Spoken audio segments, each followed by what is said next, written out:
Good morning, everybody. Good to see you. Good morning. Happy to have you here on this final Thursday of our e-learning before spring break. I'll see you, of course, tomorrow, but we're excited that we're getting close to a week off of rest and recovery and just some good times getting a break. Today, I wanted to share with you a little bit about my personal experience. Actually, I don't know how many of you know this, but I spent quite a few years in my life right after college and in college working in Alaska. And I spent those years, my last 2 years of college in the summers, trying to put myself through school, working in what's called a fish processing plant. We call it sliming salmons. So I'm really good, by the way. If you need somebody to slime a fish for you, I'm pretty good at that. I got pretty good over those years. But one of my favorite things about living in Alaska, those 2 summers, and then I went back to live for 2 years after that, after college. One of my favorite things in all the world was watching the aurora borealis, the fun lights that God puts in the sky as part of the atmosphere. It's beautiful, and if you've never seen that before or watched a video of it, you should look it up and check it out. But today's devotion was about light, and it was talking about that experience that beautiful thing that God does in the sky, and it reminded me of those years. Sitting outside, oftentimes freezing cold, all bundled up late at night, just waiting to see what kind of light show God would put on in the sky. It was a beautiful thing. So here's the devotion for today. If you've never seen the Northern Lights or the aurora borealis, then you know that God can put on a light show like no other, if you have seen that. They are brightly colored lights that shimmer and dance across the sky in areas around the North Pole.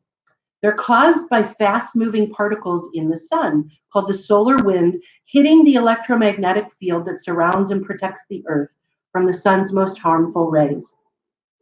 When those particles hit gas atoms in our atmosphere, the gases glow, creating a spectacular light show. And God did all of this. He set all this up to happen. It's amazing. The lights are so vivid they can even be seen from space. Such an amazing show could only be created by an amazing God. And that light show's chief purpose is to tell us how great and glorious our God is. But the sky isn't the only thing God uses to tell of his greatness and glory. God shines the light of his love into our lives and makes us glow with love for him and for others. He fills us with his light for a great purpose, to shine into the world for all to see who he is, that they might follow him. How do we shine God's light? God says it this way in Ephesians chapter 4, verse 31 and 32. Don't be bitter. Don't be angry or mad. Don't shout angrily or say things to hurt others. Never do anything evil. Be kind and loving to each other. Forgive each other, just as God forgave you in Christ. When you live this way, you will light up the world. I just am reminded how important it is for all of us to choose to live in a way that lights up the world on behalf of God, to take every opportunity, every moment he gives us, whether at home, with our parents, with our siblings, whether on Zoom or FaceTime, every single opportunity we have to use that in a way that glorifies God. Thinking about our actions and our behaviors and our attitudes and our words as a way to shine about who he is. That when people look at our lives, that they would see him. And of course, you guys, we know that doesn't mean we're always going to be perfect.